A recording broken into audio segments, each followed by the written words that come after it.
হুজুৰ এটা বহুত ডাঙৰ কথা বুঝছে।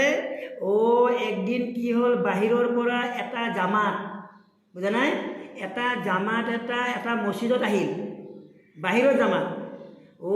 মছজিদত যেতিয়া বাহিৰৰ জামাতটো আহিল, তাৰে ওচৰৰ মানুহগিলাই কি কৰছি, থানাত যাই লগাই দিছে যে কিবা এটা পাৰ্টি আহিছে, কিবা ISI পাৰ্টি নেকি, অমুক পাৰ্টি নেকি, টুপলা চুপলা লৈ আহিছে বুঝা নাই।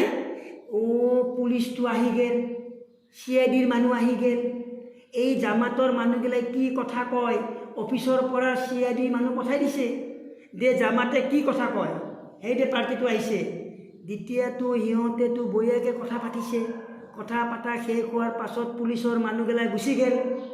কথাটো বুঝা নাই, পুলিচৰ মানুহগিলাই গুচি গেল, যাই অফিচাৰে অফিচত খুঁজছে থানাত, তোমালোকে যে গৈছিলা, এই যে জামাতৰ মানুহগিলা যে আহিছিল বাহিৰৰ পৰা, ইহঁতে কি কি কথা পাতিছে, কিবা বাহিৰৰ কথা পাতিছে নেকি?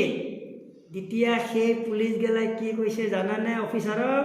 ক'লে ছাৰ ইহঁতে বিৰাট ভাল মানুহ, ইহঁতে আফগানিস্তান পাকিস্তান এগিলা কথাই নকয়, খালি কিন্তু কবৰস্থানৰ কথা কয়, মৰাৰ পাছত কি হ'ব, মৰাৰ পাছত কি হ'ব, সেইগিলা কথা পাতে।